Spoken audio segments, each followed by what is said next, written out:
Buenos días, muchas gracias a todos por estar aquí, por responder a esta convocatoria. Yo soy Maricruz Castro Ricalde y vengo del Tecnológico de Monterrey y estudio principalmente la edad de oro, el cine mexicano, pero el cine mexicano en general, y ahorita estoy en un proyecto vinculado con cuestiones de identidades nacionales, identidades regionales. Y esta es una derivación de esta línea de investigación. Especialmente ahorita estoy investigando la representación de Yucatán en el cine. Entonces, bueno, este es un diálogo vinculado con esta línea. Este será el tema del que voy a hablar hoy. La tradición del calendario en México como un impreso que reunió un diseño atractivo, el almanaque anual junto con la publicidad de quien patrocinaba este dispositivo mercadológico, data de fines del siglo XIX. No es, sin embargo, hasta los años 30 del siglo XX cuando su valor comercial se incrementa debido al estrecho diálogo que estos productos entablaron con las principales ideas del proyecto nacionalista derivado tanto de los gobiernos inmediatos a la revolución como de los discursos de los intelectuales mexicanos de fines de los 20, sostiene Roger Bartra. Por lo tanto, no extraña que el apogeo de la empresa mexicana, generadora de los calendarios más exitosos de ese periodo, haya coincidido con la edad de oro del cine mexicano. Los textos visuales y audiovisuales de ambos, de los calendarios con las imágenes del cine, pues hay que tener muy presente, y hay que tener muy presente también el rol de los carteles cinematográficos. Contribuyeron al fortalecimiento y la aceptación del mito de una identidad común, es decir, de lo mexicano. El estudio y el análisis de las imágenes derivadas de elementos de la gráfica popular, como lo fueron los calendarios y los largometrajes de ficción de la Edad Dorada, permiten evadir la crítica de Fernando Vizcaíno, quien sostiene la dificultad de considerar el nacionalismo como una mera entelequia, es decir, como un conglomerado de nociones surgidas solamente de las voces representantes del Estado y la intelectualidad de la época. Al margen de estas, paisajes, usos y costumbres, por ejemplo, cimentaban ya algunos de los símbolos de identidad más arraigados en las regiones y se expresaban en sus fiestas civiles y religiosas, en los atuendos vernáculos, en sus transformaciones, en las formas de cortejar o asumir los géneros masculino y femenino. En suma, el estudio de la construcción de una identidad nacional es un fenómeno complejo, ya lo sabemos, de múltiples aristas, que circula entre la voluntad de las élites políticas, económicas o intelectuales, pero también en los afectos y las preferencias de los demás sectores de la sociedad.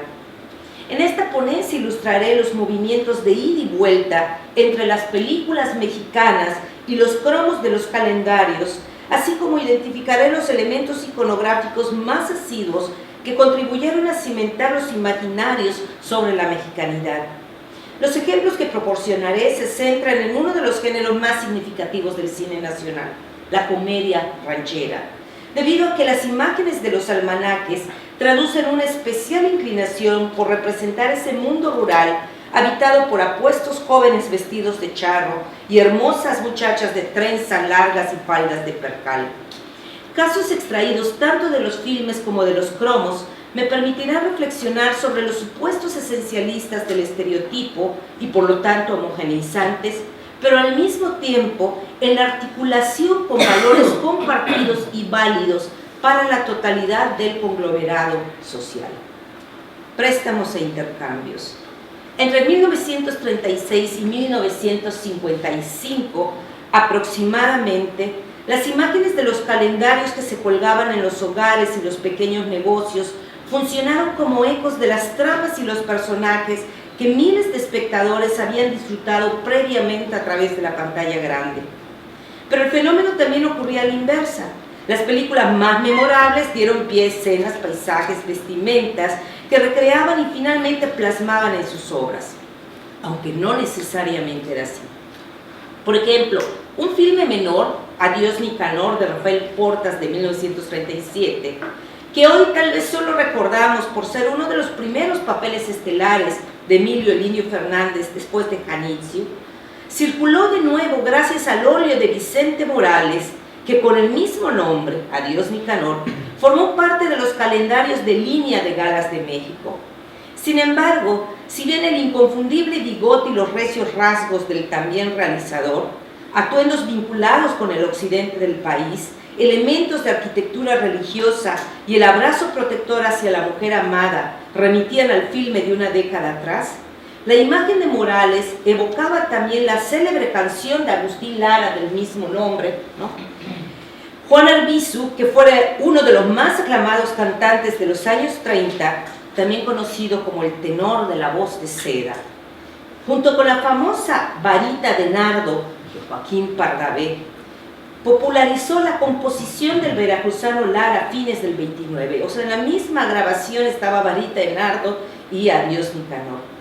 Así, cuando años después se estrena la cinta de Rafael Portas, la canción es tan entrañable que los carteles y los fotomontajes rezarán una apasionante historia basada en la inolvidable canción del músico poeta Agustín Lara, como vimos en el cartel anterior, y otros enfatizarán la actuación especial del que luego sería un trío infaltable en las películas de Jorge Negrete, Los Calaveras. Los fotomontajes más antiguos considerarán evidente la autoría de Lara y en su lugar enmarcarán el título con pentagramas con símbolos musicales, ¿no? Podemos ver en el fotomontaje, con la clara intención de relacionar la canción con la película. Por su parte, el pintor Vicente Morales aprovechará ambas obras para generar la propia. Recurre a los motivos de la letra, como el vínculo amoroso y la iglesia que le recordará a la acongojada mujer, al igual que la ambientación de la cinta, podemos leer, ¿no? Pues en efecto, en una de sus escenas centrales, Lupe, la dama joven interpretada por Carmen Molina, le entonará de manera sentida cuando comprende que su novio Nicanor, Elinio Fernández, la dejará por otra mujer, ¿no? Ahí pueden ver una iglesia frente al trigal, te acordarás, etc. Y ahí mezcla, ¿no? Los motivos. La consagrada Adiós mi chaparrita de Tata Nacho data de 1917 y su letra describe el atuendo de las mujeres del Bajío de la época. Los moñitos pa' tus trenzas y pa' tu mamacita, rebosos de bolitas, naguas de percal. A partir de esta canción, parte imprescindible del catálogo tradicional mexicano, la interpretación del pintor Alfredo González será realizada 3 décadas después, tal vez alentada por un filme olvidado del mismo nombre, Adiós mi chaparrita, de René Cardona de 1943. Lo interesante es que a pesar del desfase temporal y de los evidentes cambios experimentados entre los años inmediatamente posteriores a la Revolución, la canción de Tatanacho el 17, y la resaca alemanista del sexenio de Adolfo Ruiz Cortines, en el cromo de Adolfo González, este continúa perpetuando la iconografía tradicional de la comedia ranchera y esta a su vez los rasgos insertos en la composición de Tatanacho. El rancho como el sitio de pertenencia, la ciudad como lugar de paso. En aquel están los afectos, en la ciudad del comercio y las ventajas materiales. La alegría del charro, el compromiso con la novia de siempre y su capacidad de entristecerse por la lejanía. La respuesta de los clientes de Galas de México por el cromo de Alfredo González, incluido dentro de los productos de línea que se pusieron a su disposición en 1955, fue tan entusiasta que se mantuvo varios años en el catálogo de esta empresa. El estereotipo del paisaje natural y cultural del Bajío Occidental continuaba mostrando su eficacia. A la decisión de Ruiz Cortines de impulsar la industria, continuar con la modernización del país y el entusiasmo de las clases medias urbanas por la inauguración de grandes tiendas departamentales, los dueños de los pequeños comercios de abarrote, las panaderías, las carnicerías o las pastelerías, respondían obsequiando a sus parroquianos calendarios con imágenes intemporales de la Arcadia campirana. Estos cromos reafirmaban una mexicanidad sustentada esencialmente en manifestaciones de la cultura popular que parecían ser los principales puntos de resistencia de un país cambiante que recibía cada vez con más entusiasmo los productos importados estadounidenses. Así, los préstamos e intercambios fueron la moneda de uso entre lo que hoy conocemos como las industrias culturales de la época: la discográfica, la radiográfica, la radiofónica, la publicitaria, la de entretenimiento. Espectáculos abiertos, teatros de variedades o en centros nocturnos, por ejemplo. Las mencionadas industrias de cine y de la impresión. Carteles, cromos, calendarios, historietas, folletines, revistas, periódicos, etc.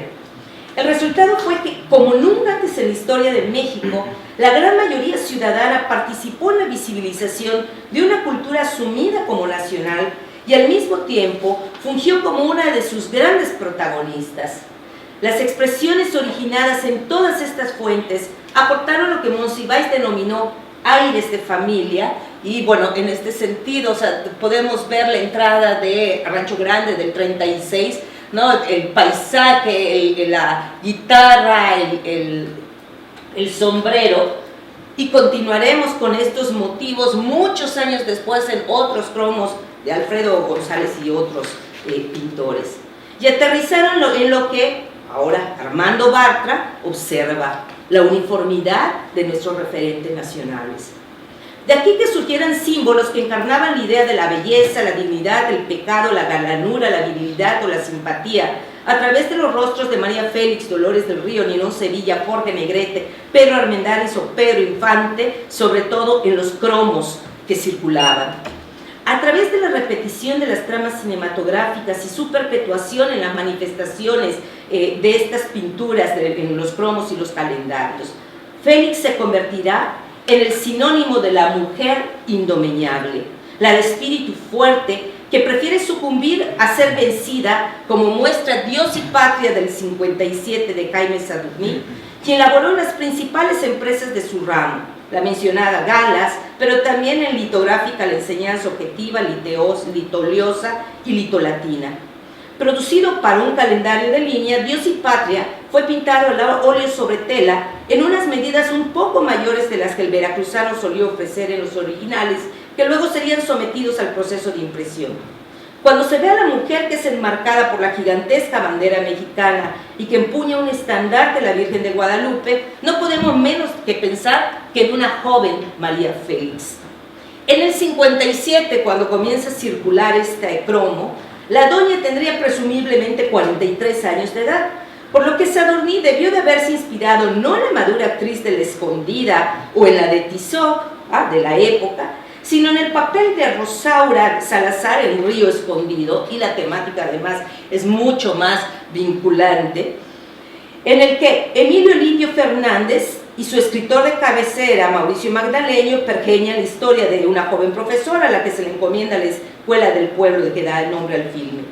Esta comunidad sería la alegoría de la nación mexicana y la certeza del Estado de que la educación era la clave para el progreso del país.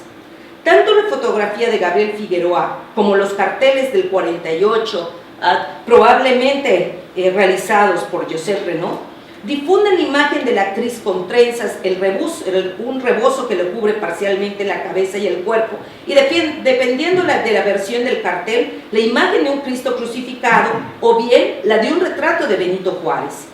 Es decir, la conjunción de símbolos representativos de la identidad mexicana, el Estado y la religión católica, los transforma Sadurní, curtido en el oficio, y metamorfosea a Juárez en el Ávaro patrio y al crucifijo en la Virgen de Guadalupe. Ambos, bandera e icono religioso, tendrían un alcance de sentido más amplio, tanto dentro como fuera del país. El desfase temporal, la película del 48 y el óleo del 57, era característico la manera de operar tanto por parte de las empresas como de los pintores que éstas empleaban.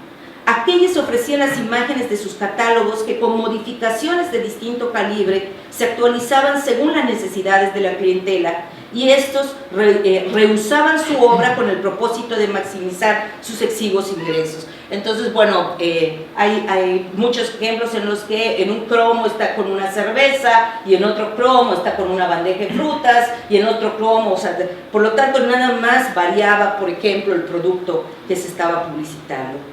Por lo tanto, la pintura podía haber sido concebida, boceteada, dibujada a raíz de un estímulo primero, el cine, aunque también una novela, una leyenda o una canción, y solo se presentaría para su aprobación en la empresa cuando se requiriera el tema. Sadurní ilustra este nuevo caso. En 1942 ofrece su óleo para hacer la base del cartel de la película La Feria de las Flores de José Benavides, protagonizada por Antonio Ampadu, María Luisa Sea, y en el que aún figura el desconocido, en ese momento, Pedro Infante. Esa misma pintura, con el nombre de Juan Colorado, circulará en 1955, podemos ver el fotomontaje que es exactamente la misma pintura de Sadurní, en un calendario de línea, y que según consta en registros y copias aún existentes, fue un promocional de una panadería y pastelería de Monterrey, La Norteña. En otro lugar, he ilustrado de qué manera los grandes intérpretes del cine mexicano impusieron modas en el vestir, en el corte del cabello, en las ideas de belleza, masculinidad o feminidad, no solo en México, sino en toda Latinoamérica. No sé, encontramos concursos en Costa Rica se premiaba con un corte de cabello a la mujer que se pareciera más a María Félix, por ejemplo. Las cejas de María Félix serán el símbolo de su determinación y de un nuevo tipo de mujer que comenzará a aparecer en los modelos de los cromos y se convertirán en una moda perdurable durante varios lustros. La postura y la bonomía de Tito Guisa le ganarán miles de adeptos en toda Latinoamérica, en donde era recibido por verdaderas multitudes. Su tipo y su rostro serán aprovechados por los pintores de galas y de otras empresas que producían cromos y calendarios, y sin crédito alguno protagonizarán escenas campiranas, como las que estamos viendo, de cortejo o de suertes charras. La película que lo internacionalizó, ahí en el Rancho Grande, colaboró a normalizar gran parte de los estereotipos que permanecerían en el imaginario de los receptores latinoamericanos. Por ejemplo, el atuendo de Crucita, sus trenzas con vistosos moños, su personalidad dócil y frágil, la imagen de la Virgen de Guadalupe, presidiendo las habitaciones más importantes de los hogares mexicanos, flores, canastas y coloridas aguas frescas, serán requisitos para cualquier escenografía del género. Notemos el gran parecido, ¿no?, que hay en los planteamientos de los cromos. Los cromos reiterarán lo que podemos considerar una estética de lo mexicano. Sus pintores fueron tanto artistas autodidactas o de formación académica como Eduardo Cataño, pintores que hoy gozan de gran reconocimiento como Jorge González Camarena, o los exiliados Josep y Juanino Renaud o José Esper.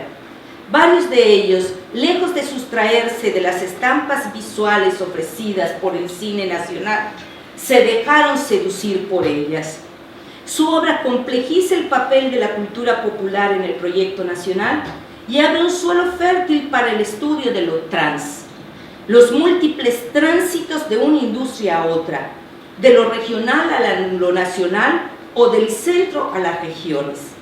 Lejos de considerarlos como meros vehículos del estereotipo, pienso que el análisis de los cromos favorece una perspectiva mucho más enriquecedora de los fenómenos culturales acontecidos en el mismo periodo de la Edad de Oro del cine mexicano.